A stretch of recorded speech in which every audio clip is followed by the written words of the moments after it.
Nous revenons de temps à autre au thème qui est le thème que nous avons choisi pour le mois. Et j'espère que vous vous en souvenez, c'est animé d'un amour toujours plus grand. Et ce thème est tiré d'un passage, même deux, de Colossiens et aussi Philippiens, chapitre 1, verset 9, que nous avons oublié de réciter ce matin. Mais il n'est pas trop tard pour bien faire, alors nous allons le faire ensemble maintenant, parce qu'il contient aussi ce qui constitue le thème pour notre année. Alors on y va, hein?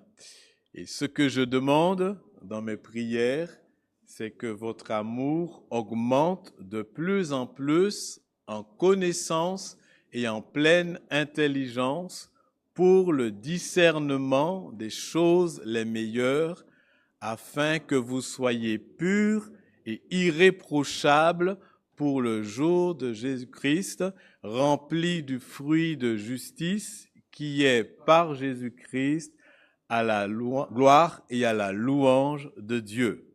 Voilà, j'espère qu'on a pu le faire bien. Philippiens chapitre 1 et au verset 9. Le texte que je propose ce matin pour notre prédication se trouve dans 2 Jean. Donc dans 2 Jean, je vous demande de prendre, c'est une toute petite lettre, peut-être qu'on lit très rapidement sans y prêter attention. Donc c'est 1 Jean, 2 Jean, 3 Jean. Donc là, on est dans 2 Jean. Si vous tournez trop vite, vous risquez de le rater. Il tient sur presque une demi-page. Et nous allons lire tout le chapitre qui ne contient que 13 versets. Donc 2 Jean, je pense que j'ai dit 2 Jean, pas 3 Jean, mais 2 Jean, à partir du verset 1. Donc nous lisons la parole de Dieu. L'ancien à Kyria l'élu et à ses enfants, que j'aime dans la vérité, et ce n'est pas moi seul qui les aime, mais aussi tous ceux qui ont connu la vérité, à cause de la vérité qui demeure en nous et qui sera avec nous pour l'éternité.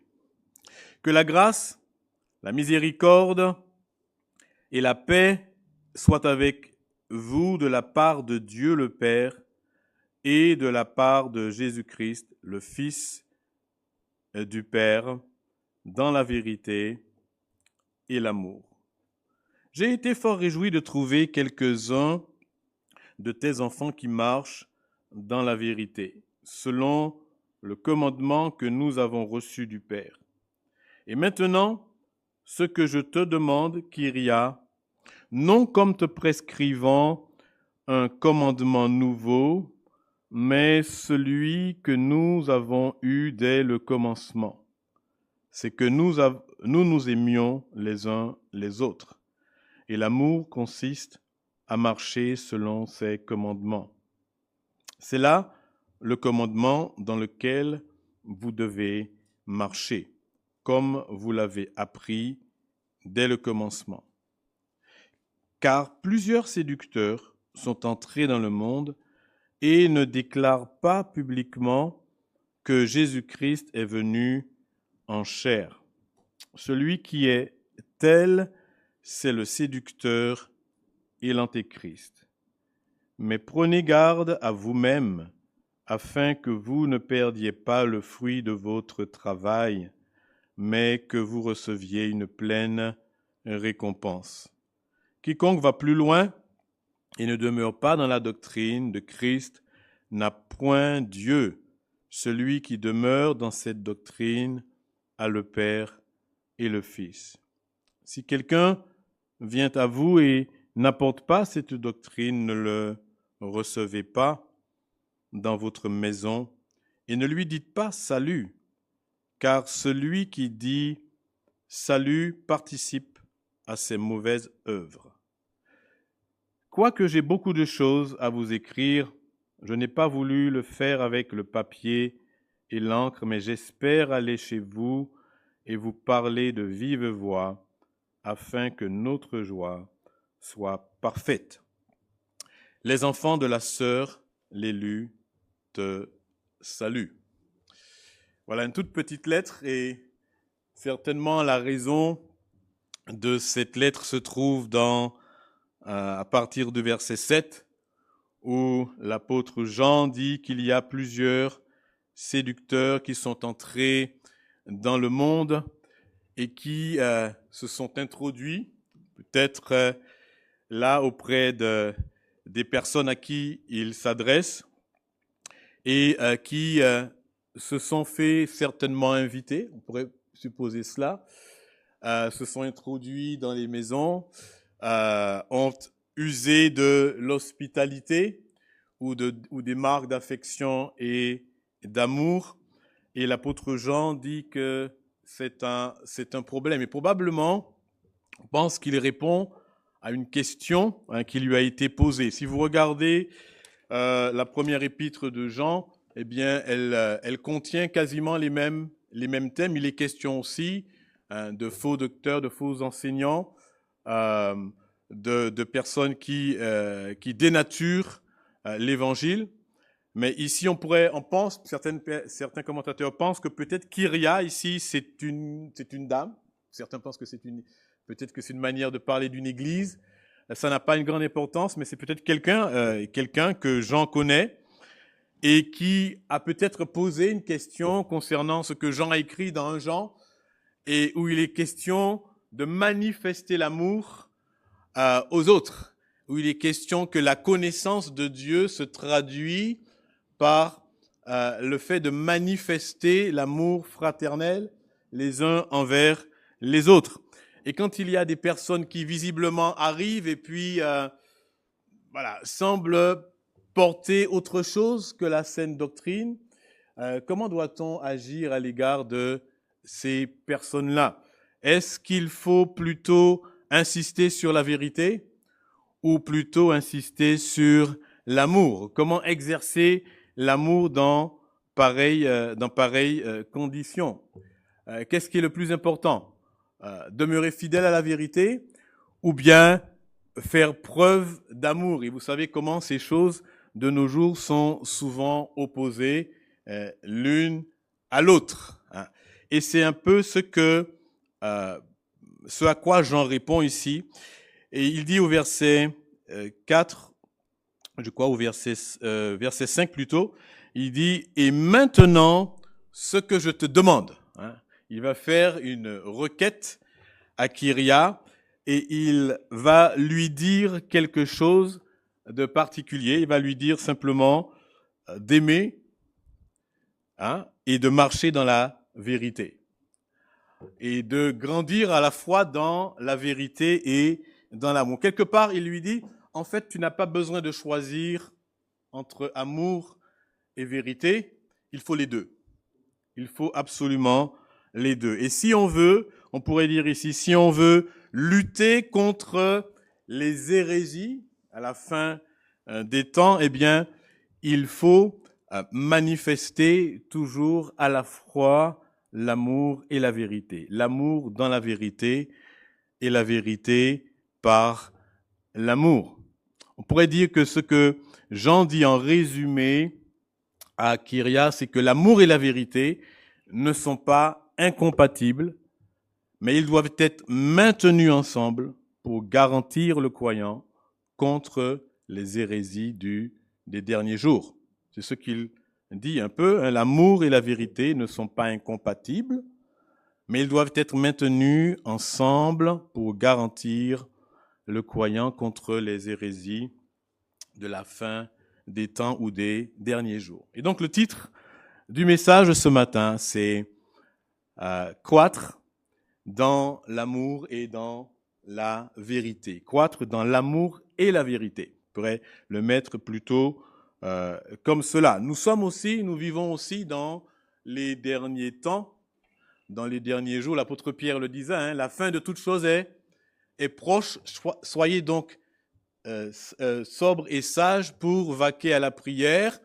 Et puis il dit quoi? Par-dessus tout, aimez-vous ardemment les uns les autres. Avant toute chose, aimez-vous ardemment les uns les autres. Et puis, exercez l'hospitalité. C'est un peu le même thème que l'on retrouve ici dans Jean. Hein.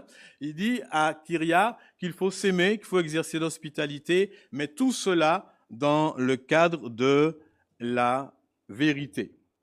Alors, ce que l'on veut considérer, premièrement ici, c'est que l'amour fraternel, on pourrait le dire ainsi, l'amour fraternel et la vérité sont inséparables. L'amour fraternel et la vérité sont inséparables. Alors, j'ai mis en jaune ici pour les jeunes là qui prennent des notes dans les trous. Hein. Vous pouvez savoir ce qu'il faut mettre sur les papiers. Si on ne vous les a pas donnés, vous pouvez les réclamer. Mais je pense que cela a été fait. L'amour fraternel et la vérité sont inséparables. À cet élu, Kyria, Jean répond en montrant vraiment, je crois, le lien inséparable qui existe entre l'amour et la vérité. Et il dit que le chrétien, il n'a pas à choisir entre l'un ou l'autre, entre l'amour ou la vérité, mais en fait, qu'il doit à la fois manifester de l'amour et obéir à la vérité. Donc si vous regardez la lettre, l'épître, vous allez voir que Jean commence par dire ici à Kyria et à ses enfants que j'aime dans la vérité. Il associe lui-même, pour lui-même, les deux choses. Donc il associe l'amour et la vérité pour lui-même, mais il dit aussi que tous ceux qui connaissent la vérité, qu'est-ce qu'ils font? Ils aiment. Regardez comment il dit cela. Et ce n'est pas moi seul qui les aime, qui aime Kyria et ses enfants, mais qui sont ceux qui les aiment aussi? Tous ceux qui ont connu la vérité à cause de la vérité qui demeure en nous. Donc, quelque part, il associe encore là, pour les autres croyants aussi, l'amour et la vérité. Regardez sa salutation. Que la grâce, la miséricorde et la paix soient avec vous tous de la part de Dieu le Père et de la part de Jésus-Christ, le Fils du Père, dans la vérité et l'amour. Il dit même que la bénédiction que l'on reçoit, que la communion que l'on a avec le Père et avec le Fils se fait aussi dans ces deux choses, dans l'amour et dans la vérité. Et puis après, il leur demandera de marcher, il dira même que marcher dans la vérité, eh bien, ça consiste à aimer. Et puis au verset 6, il dit, et l'amour même consiste à marcher selon les commandements ou selon la vérité. On peut souligner ici qu'il traite de la vérité de l'évangile, mais aussi de Jésus-Christ qui est lui-même la vérité. Rappelez-vous au verset 7, il dit que les séducteurs viennent attaquer publiquement Jésus-Christ, hein, venu en chair. Donc tout ce qu'ils ont appris de Christ, ils doivent le garder. Et c'est dans cette vérité, dans cette connaissance de Christ et de tout l'enseignement de la vérité de l'Écriture, de la foi, qu'ils doivent demeurer et qu'ils sont bénis, qu'ils reçoivent la grâce et la miséricorde de Dieu. Donc on voit ici qu'il établit volontairement un lien entre l'amour et la vérité. Dans 3 Jean, il fait la même chose. Si on regarde de 3 Jean rapidement, et au début, au verset, je crois que je l'ai perdu, verset 3, c'est ça, oui. J'ai été fort réjoui lorsque les frères sont arrivés et ont rendu témoignage de la vérité qui est en toi et de la manière dont tu marches dans la vérité. Et puis plus loin, il dit que les frères ont rendu témoignage de ton amour au verset 6, lequel ont rendu témoignage de ton amour en présence de l'Église. Et il associe la manière de marcher, il associe la vérité qui habitait Gaius à l'amour qu'il a manifesté ici. Et donc, on voit qu'il établit étroitement ce lien. Ailleurs dans l'Écriture aussi, ce lien est établi entre la vérité de l'Évangile et l'amour. 1 Corinthiens 6, juste quelques versets, mais pas trop, mais 1 Corinthiens 6, 13, et au verset 6. Rappelez-vous ce que l'apôtre Paul dit, ça c'est le grand chapitre sur l'amour, qui nous montre que sans l'amour, aucun don, rien ne nous est utile. Et il dit au verset 6, quand il caractérise l'amour dans ce qu'il est, il dit « L'amour ne se réjouit pas de l'injustice, mais il se réjouit de la vérité. » Donc l'amour et la vérité vont ensemble. Et la traduction plus juste, c'est même l'amour se réjouit avec la vérité. Ces deux choses vont ensemble. Dans Éphésiens chapitre 4 et au verset 14 et 15, vous vous rappelez, au verset 11, déjà l'apôtre Paul parle de tous ces dons que Dieu a fait à l'Église, quand il dit, il a donné des pasteurs, des docteurs, des évangélistes, etc. Et il dit pour le perfectionnement des saints. Et il dit que tout cela, c'est afin que nous soyons, verset 14, que nous ne soyons plus des enfants emportés, flottants et emportés à tout vent de doctrine par la tromperie des hommes, par leur ruse dans les moyens de séduction, mais que, professant la vérité dans l'amour, nous croissions à tous égards en celui qui est le chef, Jésus-Christ. Donc il dit que les croyants, l'Église, les chrétiens grandissent spirituellement, se développent quand ils professent la vérité dans l'amour ici. Donc il associe encore là la vérité et l'amour. Et donc on ne peut dissocier, c'est ce que j'en dis à Kyria, l'amour et la vérité objective de Dieu. Et c'est tout ce que le monde fait, n'est-ce pas? Dans notre monde, aujourd'hui, on cherche à séparer la vérité de l'amour en disant que ce qui compte, c'est quoi? C'est l'amour. Ce qui compte, c'est l'amour. Peu importe la vérité, si une chose est vraie ou pas, si elle est bonne ou pas. Et vous vous rappelez de toute cette période qu'on a vécue avec le mariage pour tous, où ce qui compte, c'est l'amour, du moment qu'ils s'aiment. Donc, au nom de l'amour, on peut tout faire. Et c'est une tentative pour détacher l'amour de la vérité objective de Dieu. Donc, on dénature l'amour et on relativise la vérité. Chacun maintenant a sa propre vérité. Il n'y a pas de vérité absolue. Tu as ta vérité. Vous parlez avec quelqu'un et il vous dit, mais ça, c'est ta vérité. Donc, elle est bonne pour toi, mais tu peux pas me l'appliquer.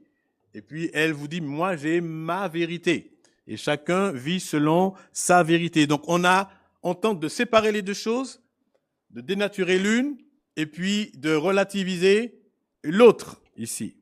Mais on voit ici ce que Jean dit, c'est que l'amour et la vérité sont inséparablement liés. Ils sont indissociables. Et donc l'amour fraternel, Jean dit à Kyria, l'amour fraternel que l'on doit exercer envers les autres ne peut pas être dissocié de la vérité de l'Évangile concernant Jésus-Christ. Les deux choses vont ensemble. Elles ne peuvent pas s'annuler. Elles ne peuvent pas se contredire ici. Et l'amour et la vérité, on peut le voir, sont associés en Dieu. L'amour et la vérité sont associés en Dieu. La Bible dit que Dieu est amour, mais Dieu est aussi vérité, n'est-ce pas? Jésus-Christ, c'est l'amour même, c'est la manifestation, n'est-ce pas, de l'amour de Dieu. Mais il est lui-même, qu'est-ce qu'il a dit? Je suis le chemin, la vérité et la vie. Le Saint-Esprit, eh bien, a pour fruit, qu'est-ce qu'il a pour fruit, le Saint-Esprit? l'amour. L'amour, c'est le fruit de l'esprit. Et on trouve même dans la Bible que l'esprit est appelé l'esprit d'amour. Mais en même temps, Jésus dit, je vous enverrai l'esprit de vérité. Donc, les trois personnes de la Trinité sont à la fois amour et vérité. Et amour et vérité sont indissociablement liés dans ces trois personnes, donc dans le Dieu trinitaire. Mais on peut voir aussi que l'amour et la vérité sont associés dans la vie chrétienne. Juste un verset, nous lisons en 2 Thessaloniciens 1, verset 3. Je vous demande de regarder ce verset, 2 Thessaloniciens 1, verset 3. 2 Thessaloniciens, chapitre 1, et au verset 3.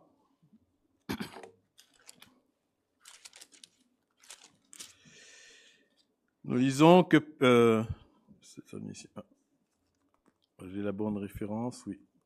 Verset 3, il dit, « Nous devons, frères, rendre continuellement grâce à Dieu à votre sujet, comme cela est juste, parce que votre foi fait de grands progrès et que l'amour de chacun de vous tous à l'égard des autres augmente de plus en plus. » C'est ce que nous voulons, n'est-ce pas? Que l'amour augmente de plus en plus. Ici, que dit l'apôtre Paul ici? Il associe ici la foi qui grandit à l'amour qui grandit. Les deux choses sont liées. On trouve cela en plusieurs endroits dans la Bible. Colossiens chapitre 1, verset, juste ce passage encore, Colossiens 1, verset 4. Nous pouvons lire cela ici où il est dit, ayant été, verset 3 déjà, nous rendons grâce à Dieu, le Père de notre Seigneur Jésus-Christ, et nous ne cessons de prier pour vous, ayant été informés de votre foi en Jésus-Christ et de votre amour pour tous les saints. Et la foi ici, c'est pas simplement le fait de croire, hein, c'est la foi en Christ et en tout ce que l'évangile présente. Et Paul dit ici que cette foi en Christ et l'amour ici sont des choses qui sont visibles dans la vie du croyant. La vérité de Dieu est associée aussi à l'amour pour tous les saints dans la vie chrétienne. Donc ces choses sont indissociablement liées. Donc nous ne devons pas tenter, on pourrait dire cela ainsi, de séparer ce que Dieu a joint. Dieu avait dit cela dans le mariage, mais on peut l'attribuer aussi ici. Nous ne pouvons pas tenter de séparer la vérité et l'amour parce que dans la Bible, dans l'Écriture, en Dieu, dans la vie chrétienne, la vérité et l'amour sont indissociablement liés. Ça, c'est la première chose que nous voulons souligner ici. Mais deuxièmement, nous voulons aussi voir que la vérité est... Ça n'a pas passé. Voilà. La vérité est le fondement de l'amour fraternel. La vérité est le fondement de l'amour fraternel. Regardez encore ce que Jean dit ici au verset 1 et 2. Donc, 2 Jean, versets 1 et 2. Jean, l'ancien, à Kyria l'élu et à ses enfants, que j'aime dans la vérité, et ce n'est pas moi seul qui les aime, mais tous ceux qui ont connu la vérité. Il dit, premièrement, que la vérité est la cause de l'amour. La vérité est la cause de l'amour. J'aime dans la vérité, mais il dit, tous ceux qui ont connu la vérité aiment. Je le dis ainsi, c'est ce qu'il est en train de dire. Il dit, c'est pas moi seulement qui les aime, mais tous ceux qui ont connu la vérité, à cause de la vérité qui demeure en eux. Donc, l'amour fraternel n'est pas une question d'affinité, ce n'est pas une question de tempérament.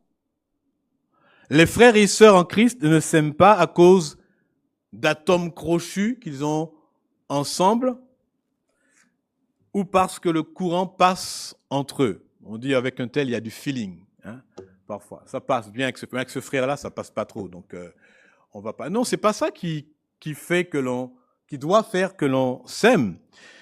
Ils s'aiment parce qu'ils ont connu la vérité de l'Évangile. C'est ce que le texte dit ici. Et que cette vérité demeure en eux. Hein, notez ce que Jean dit ici. Il dit tous ceux qui ont connu la vérité aiment. Il ne dit pas quelques-uns de ceux qui ont connu la vérité, ils aiment. Ça arrive que des gens qui connaissent la vérité, en général 80% des gens qui connaissent la vérité et dans lesquels la vérité demeure, ils aiment. Non, il dit que tous ceux qui ont connu la vérité aiment. Et ce n'est pas lui seulement qui aime. Ailleurs, il dira dans 1 Jean 4, verset 7, il dit « Quiconque aime est né de Dieu et connaît Dieu ».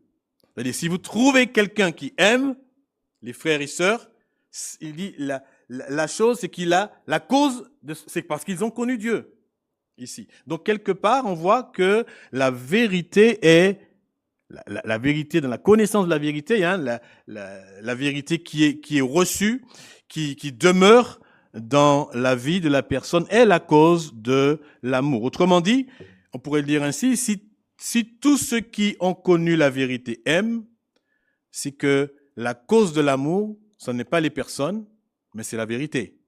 D'accord? Si tous ceux qui ont connu inévitablement la vérité aiment, c'est que la cause de l'amour, c'est la vérité et non la personne elle-même, dans son tempérament ou dans ce qu'elle peut être. Ça, c'est une première chose qu'on peut voir ici. Une seconde, c'est que la vérité aussi, je suis allé trop vite là, la vérité conduit à l'amour. La vérité conduit à l'amour. Jean ne dit pas simplement que l'amour est possible quand il y a une base de la vérité, mais il laisse entendre que la vérité demeure dans le croyant et continue à produire de l'amour. Le croyant qui est soumis à la vérité, il aime inévitablement.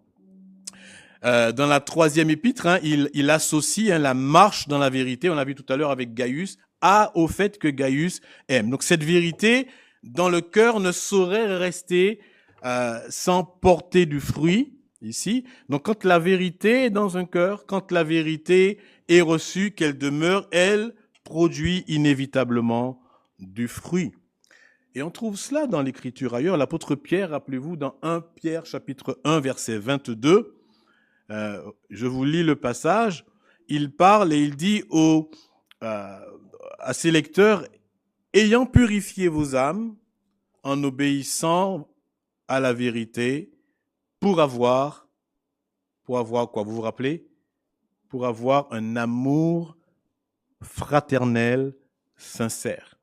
Il dit, vous avez obéi à la vérité. Et la vérité a purifié votre âme pour que vous puissiez avoir un amour fraternel, sincère. Et puis il dit, alors, aimez-vous ardemment les uns les autres. Autrement dit, il dit que l'obéissance à la vérité conduit à l'amour. L'obéissance à la vérité conduit à l'amour. La vérité conduit toujours à l'amour fraternel. L'apôtre Paul exhorte Timothée dans 1 Timothée 1 et il lui dit qu'il y a des gens qui enseignent et qu'il faut les empêcher d'enseigner. On pourrait dire, oh, ça c'est pas gentil ça, hein. Il dit non, il exige qu'il le fasse avec obligation de résultat. La manière avec laquelle il écrit, c'est-à-dire, il dit, je te donne un commandement, certaines personnes ne doivent pas enseigner en église. Et puis après, il dit ceci, au verset 5, 1 Timothée 1, verset 5, il dit, le but du commandement, c'est quoi? On aurait pu penser, le but du commandement, c'est de purifier l'église, le but du commandement, c'est d'avoir la pureté doctrinale. Il dit, le but du commandement, c'est un amour venant d'un cœur pur, d'une bonne conscience et d'une foi sincère. Et ça ici, le but du commandement, c'est-à-dire le fait de préserver la vérité, d'empêcher que de fausses méthodes se propagent dans l'Église. Le but de tout cela, c'est l'amour, il dit. C'est l'amour. Dans le monde, on dirait l'inverse. On empêche aux gens de parler. C'est un manque d'amour. Hein, ici, Paul dit, non, le but du commandement, c'est l'amour venant d'un cœur pur. En obéissant à la vérité que Paul enseigne, Timothée agira avec amour à l'égard de l'Église, à l'égard même des faux enseignants, même des faux enseignants, et à l'égard du Seigneur. Donc le but, c'est l'amour ici. On voit que la vérité conduit aussi à l'amour, mais aussi on voit que la vérité façonne l'exercice de l'amour. La vérité façonne l'exercice de l'amour. Comment savons-nous que nous aimons les frères? Si on nous posait la question, comment savez-vous que vous aimez? On dirait certainement, eh bien, quand je regarde ce que je fais pour ce frère, je crois que c'est l'amour qui me pousse à le faire. Ou pour cette sœur, etc. Et oui, il y a de cela, on ne peut pas dire. Est-ce que c'est parce que nous faisons que nous pouvons mesurer notre amour? Est-ce que c'est par l'intérêt que l'on porte aux personnes pour leur bien-être ou pour autre chose que l'on mesure notre amour pour les frères? Est-ce que c'est par l'oreille qu'on leur prête qu'on mesure vraiment l'amour pour les autres? Jean a une crainte concernant Kyria parce que certainement elle se dit que c'est en exerçant l'hospitalité que je vais peut-être montrer de l'amour à ces personnes. Mais en même temps, elle est un peu coincée parce que c'est pas des gens qui sont droits doctrinalement ici. Et donc, elle pourrait avoir tendance ici à se laisser emporter par l'amour, on pourrait dire, et exercer l'hospitalité sans faire attention ici à la vérité. Peut-être que pour elle, la preuve de l'amour, c'est le fait d'exercer cette hospitalité. Mais comment est-ce que l'on sait que l'on exerce de l'amour à l'égard des autres? Eh bien, Jean dit dans ce passage au verset 5 et au verset 6, il dit que l'amour consiste à marcher selon ses commandements. C'est-à-dire, je sais que j'aime quand je marche selon les commandements de Dieu. Mais il le dit plus explicitement dans 1 Jean 5, verset 2. Regardez 1 Jean 5, verset 2. Il dit, je vous le lis, nous connaissons que nous aimons les enfants de Dieu lorsque nous aimons Dieu et que nous pratiquons ses commandements. Nous connaissons que nous aimons les enfants de Dieu quand nous pratiquons les commandements de Dieu. Autrement dit, ici, il dit que l'amour, que la vérité, quand je suis attaché à la vérité, cette vérité, elle façonne l'exercice même de l'amour. Voulez-vous savoir si vous aimez les frères? Posez-vous cette question, suis-je soumis à la vérité de l'Évangile dans cet amour que je veux manifester? Il ne s'agit pas simplement d'avoir des manifestations d'amour, il faut savoir si cet amour est façonné par la vérité de l'Évangile. L'amour tout seul peut conduire au désastre. C'est ce que Jean souligne ici au verset 8. Sans vérité, l'amour n'a pas de puissance, l'amour n'a pas de boussole, l'amour n'a pas de direction. L'amour a besoin, en fait, d'être guidé par la vérité. Tout seul, l'amour ne peut pas s'exprimer correctement ici. Et c'est pour cela que l'apôtre Paul dit dans la prière dans le passage que nous mémorisons, que votre amour augmente de plus en plus. Mais comment il doit augmenter? En connaissance et en pleine intelligence. Et pour quelle raison? Pour avoir du discernement ici. Et ce dont Kyria a besoin, c'est d'un discernement, d'accord, d'un amour qui augmente, mais qui augmente aussi sur la base de la connaissance de l'Écriture, de l'Évangile, et pour pouvoir exercer un saint discernement ici. Et on a toujours besoin d'agir selon la vérité de Dieu.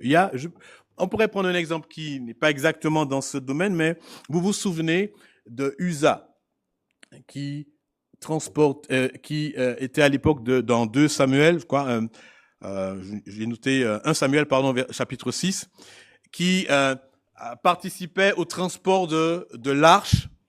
Et puis, le texte dit qu'ils ont mis l'arche sur un char neuf avec des bœufs, etc. Et puis, à un moment donné du transport, l'arche penche, et certainement plein de bonne volonté et désireux de préserver l'arche pour l'empêcher de tomber sur le sol. Eh bien, Uza avance la main pour l'empêcher de tomber. Et le texte dit ceci, il dit, lorsqu'ils furent arrivés à l'ère de Nacon, Uza étendit la main vers l'arche de Dieu et la saisit parce que les bœufs la faisaient pencher. Et la colère de l'Éternel s'enflamma contre Uza, et Dieu le frappa sur place à cause de sa faute. Uza mourut là près de l'arche. Et la Bible dit que David avait peur même à ce moment-là. Il était irrité et il avait peur. Il a dit même l'arche ne restera pas chez moi. Le problème, c'était pas l'arche. Le problème, c'était, puisque après l'arche a été chez les Philistins, la maison des Philistins était bénie. Donc le problème n'était pas l'arche. Le problème était d'agir conformément à ce que Dieu avait dit. D'être sincère comme Dieu veut qu'on soit sincère. D'aimer comme Dieu veut que l'on aime ici. Et plus tard, David dira dans 1 Chronique 15, il appelle les chefs, les Lévites, et puis il dit, sanctifiez-vous, vous et vos frères, et faites monter à la place que je lui ai préparée l'arche de l'Éternel, le Dieu d'Israël. Et puis il ajoute ceci, parce que vous n'y étiez pas la première fois, l'Éternel, notre Dieu, nous a frappés, car nous ne l'avons pas cherché selon la loi. Vous voyez ici, ils étaient sincères. Ils ont voulu protéger l'arche ici. Mais ils n'ont pas fait comme Dieu avait dit, révélé clairement de faire. Vous voyez ici, c'est pareil pour l'amour. On ne peut pas aimer en dehors de ce que Dieu donne comme directive dans sa parole. Parfois on dit, ok, on n'a pas fait comme la parole de Dieu dit, mais on parlait de ça avec un frère il n'y a pas très longtemps, mais la situation était telle qu'on ne pouvait pas faire autrement. Vous avez déjà entendu ça. J'ai même entendu des personnes chrétiennes qui, dont le mari veut divorcer, et il dit, je sais que ce n'est pas la volonté de Dieu, mais la situation là, elle ne permet pas de faire autrement. Donc, il dit c'est une situation, il presque dit c'est une situation que la Bible à laquelle Dieu n'a pas pensé. Ici, vous voyez, le Dieu 3 fois saint, il a donné une loi, mais il y a des circonstances qui lui ont échappé. Et cela m'autorise à faire les choses en contournant sa volonté. Eh bien, Dieu dit non. Jean dit à Kyria, non.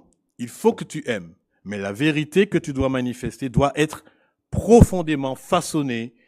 L'amour que tu dois manifester doit être profondément façonné par l'amour pour Jésus-Christ, par l'amour pour la saine doctrine. Et si cet amour-là va avoir une action telle que ces personnes vont s'étendre dans l'église, dans les foyers, etc., il ne faut pas le manifester ainsi. L'amour de la vérité l'emporte sur l'amour propre tout seul, parce que l'amour tout seul n'a pas de direction. Donc un indicateur fiable de mon amour pour les autres, c'est quand je pratique la vérité de Dieu. Même dans ses méthodes, quand Dieu dit qu'il faut traiter une situation de cette manière-là, eh bien il faut que je la traite de cette manière. Et ne pas la traiter de cette manière, c'est manquer d'amour et c'est ne point observer la volonté de Dieu. Troisième chose et dernière chose que je voudrais souligner ici aussi, c'est que l'amour, c'est l'atmosphère et le moteur de la vérité. Jean insiste sur le commandement de marcher dans la vérité, il le dit, mais il dit aussi de le faire selon le commandement de Dieu. Regardez les versets 4 à 6, il dit, j'ai été fort réjoui de trouver quelques-uns de tes enfants qui marchent dans la vérité, selon le commandement que nous avons reçu du Père. Et maintenant, ce que je te demande, Kyria, non comme te prescrivant un commandement nouveau, mais celui que nous avons eu dès le commencement, c'est que nous nous aimions les uns les autres. Et ça, c'est ce qu'on doit pratiquer. Mais, verset 6, il dit, et l'amour consiste à marcher selon ses commandements. Et l'amour consiste à marcher selon la vérité. L'amour, on pourrait dire ici, est le moteur aussi, ou l'atmosphère dans laquelle la vérité doit se propager. La vérité sans amour aussi est blessante. La vérité sans amour est blessante. Il n'est pas en train de dire c'est la vérité, rien que la vérité et le reste, on peut tomber dans ce travers-là. Hein. C'est un équilibre qu'il faut avoir. On ne peut pas dissocier, enlever l'amour, hein, d'accord, dissocier l'amour de la vérité. On ne peut pas dire que c'est l'amour qui prime et puis on ne fait les choses que par amour, parce que cet amour-là n'aura pas de direction. Mais on ne peut pas non plus dire que c'est la vérité qui prime, on ne fait les choses qu'en étant obéissant à la vérité, parce que, on voit dans l'Écriture que les choses doivent être faites aussi avec amour. Et sans amour, la vérité est froide et blessante et même inefficace ici. Et c'est pour cela que l'apôtre Paul dit dans le passage que nous avons lu que en professant la vérité dans l'amour, on va croître à tous égards. Hein. Éphésiens chapitre 4, verset 15. Il s'agit ici, alors le texte dit en professant la vérité dans l'amour, c'est pas simplement le fait de dire la vérité dans l'amour, mais c'est un mot qui englobe plus le fait de vivre la vérité dans l'amour. Ça peut vouloir dire défendre la vérité, ça peut vouloir dire maintenir la vérité, ça peut vouloir dire pratiquer la vérité, ça peut vouloir dire aussi la vérité, mais cela doit être fait avec amour. Quand ces choses sont ensemble, quand la vérité est professée dans l'atmosphère de l'amour, eh bien, elle devient un véritable moteur pour la croissance ici. Donc Jean dit à Kyria qu'elle n'a pas besoin de choisir entre l'amour et la vérité, mais qu'elle a besoin de laisser l'amour manifester la vérité. Elle a besoin de laisser l'amour conduire la vérité. On pourrait dire qu'elle prononce. Elle a besoin aussi de laisser la vérité façonner, diriger, orienter cet amour-là. On se souvient de ce que Paul a dit dans 1 Corinthiens chapitre 13, passage qui, on l'a dit tout à l'heure, qui montre que sans l'amour, on n'est rien. Au verset 6, il dit ceci, l'amour se réjouit de la vérité. Il aime la vérité, on pourrait dire cela ainsi. Il veut que la vérité se manifeste. Et Galates chapitre 5, verset 6 dit ceci. Car en Jésus-Christ, ni la circoncision, ni l'incirconcision n'ont de la valeur, mais la foi qui est agissante par la charité. L'amour qui est agissant par la charité. Vous voyez cela? Galates 5, verset 6. L'amour agit par la vérité, elle est agissante par l'amour. On pourrait dire donc que l'amour, c'est vraiment le moteur de la vérité. C'est ainsi que l'Écriture veut que les choses soient. Donc, comment croître dans la vérité et l'amour? Premièrement, savoir que la vérité et l'amour sont indissociables. Deuxièmement, que la vérité doit être toujours fondée, que l'amour, doit être toujours fondé sur la vérité. Et que la vérité doit être toujours professée dans l'amour. Ça nous amène à 3 points de conclusion. Donc, je vous ai mis aussi pour les jeunes sur le papier ici. Premièrement, nous ne devons pas séparer la vérité de l'amour. Ça peut arriver que dans les églises, on fasse cet effort de séparer la vérité de l'amour parce que ça nous arrange ici. D'accord? Aussi, quelqu'un nous dit quelque chose et puis que ça ne nous plaise pas, nous disons « Ah, tu manques d'amour. » Ça peut arriver qu'on dise avec un manque d'amour les choses. Mais ce n'est pas parce qu'on dit une vérité qu'il n'y a pas d'amour. Et on ne doit pas chercher à séparer ces deux choses, à exiger simplement de l'amour sans de la vérité, ou à exiger la vérité sans de l'amour. Si nous voulons être animés d'amour et grandir de plus en plus dans l'amour, il faut maintenir associé la vérité et l'amour. La vérité de la parole de Jésus-Christ et l'amour.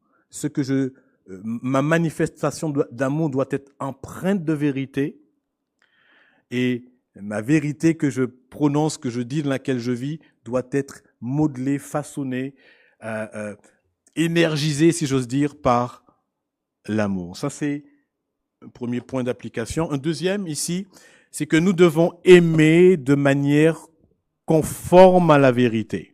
C'est-à-dire, notre compréhension en fait, de l'amour ne doit pas être quelque chose qui ressemble à ce que le monde affiche.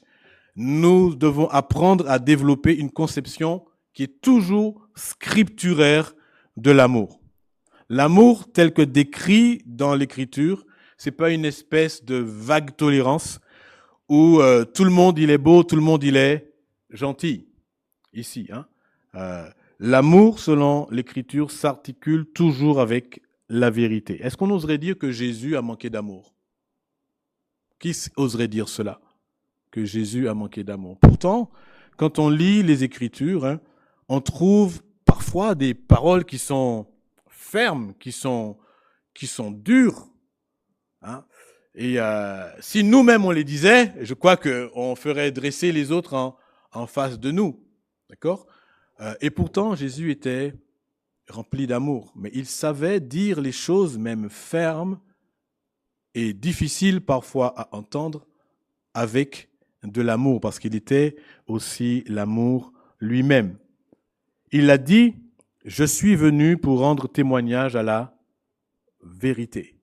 Il était à la fois le Dieu d'amour qui est venu rendre témoignage à la vérité. Et il a dit la vérité coûte que coûte, même si parfois cela a scandalisé les autres. D'accord? Et on sait que cela a scandalisé les autres. Le parent qui laisse faire son enfant sans le contraindre à l'obéissance ne l'aime pas en réalité. Il ne l'aime pas. D'accord? Il doit manifester un amour qui est conforme à la vérité de l'Écriture concernant l'éducation des enfants, ici. De nos jours, on parle beaucoup, n'est-ce pas, de l'éducation des enfants, qu'il faut les laisser évoluer.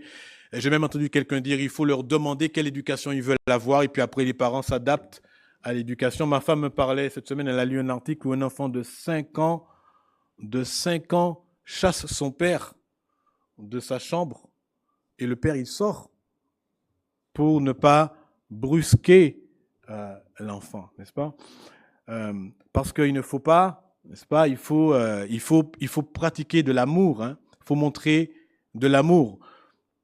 Nous ne savons plus dans nos sociétés comment on doit montrer de l'amour. L'amour doit être toujours conforme à la vérité. L'amour tout seul n'a pas de boussole, elle n'a pas d'orientation. Le monde ne doit pas nous imposer sa vision de l'amour, pour la simple raison que l'amour est de Dieu et que l'amour existe avant la création du monde, dans la Trinité, et que la vérité sur l'amour nous vient de celui qui est amour.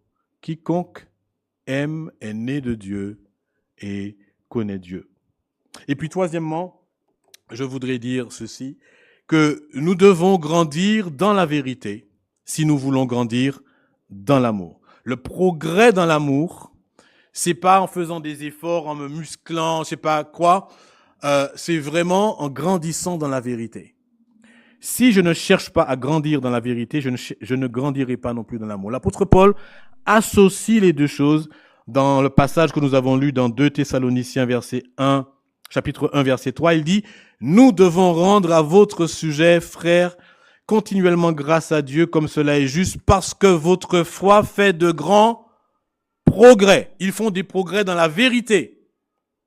Et il ajoute, et que la charité de chacun de vous tous à l'égard des autres, de l'amour fraternel, augmente de plus en plus. Donc si nous voulons que l'amour pour les autres augmente de plus en plus, il faut que notre amour pour le Christ, pour sa parole et pour la vérité augmente de plus en plus ici. Et si nous voulons qu'il augmente de plus en plus, eh bien il faut nous exposer de plus en plus à son enseignement. Il faut être présent en tant qu'Église, en tant que corps aussi, là où l'enseignement de la parole est donné, et principalement dans notre assemblée, là où nous sommes membres. L'Internet est une bonne chose, d'accord, mais il faut le garder à sa place. Mais l'Église est le lieu que Dieu nous a donné où nous pouvons grandir les uns avec les autres. Il faut trouver tous les moyens pour nous exposer à l'enseignement de la parole de Dieu. Profiter de toutes les occasions que nous avons pour pouvoir grandir dans la connaissance de la parole de Dieu. et donc dans l'amour. Et pour cela, il faut aussi se rassembler. J'aime bien comment Jean termine sa lettre. Regardez ce qu'il dit au verset 12. Il dit, « Quoique j'ai beaucoup de choses à vous dire ou à vous écrire, il dit, je n'ai pas voulu le faire avec le WhatsApp, avec le téléphone, avec l'Internet. » Il dit, avec le papier et l'encre, en gros, c'était ce qu'ils avaient à l'époque. Mais j'espère aller chez vous et vous parler de vive voix afin que notre joie soit parfaite. Il est en train de dire quelque part de manière sous-jacente que le rassemblement des croyants pour écouter la parole de Dieu, pour discuter des choses, comme on l'a fait ce matin, de l'évangile, de l'écriture, sont le moyen de grandir dans la foi, dans la vérité et dans l'amour. Donc si nous voulons grandir dans l'amour, nous devons grandir dans la vérité, dans la connaissance de la vérité, partager ensemble les uns avec les autres. Que le Seigneur nous aide à mettre ces choses en pratique dans notre vie et que nous soyons animés toujours, cherchons à être animés de cet amour qui augmente de plus en plus. Prions. Seigneur notre Dieu, nous te remercions encore pour ta parole et nous te prions que tu agisses en nous par ton esprit pour que cette parole porte du fruit, que tu nous aides à grandir dans cet amour et dans la vérité, que nous puissions, comme il est dit ici, aimer dans la vérité et professer la vérité et dans l'amour. Seigneur, aide-nous à grandir dans ces choses toujours davantage, que toi-même tu fasses cette œuvre dans nos cœurs et dans notre vie pour la gloire de ton nom.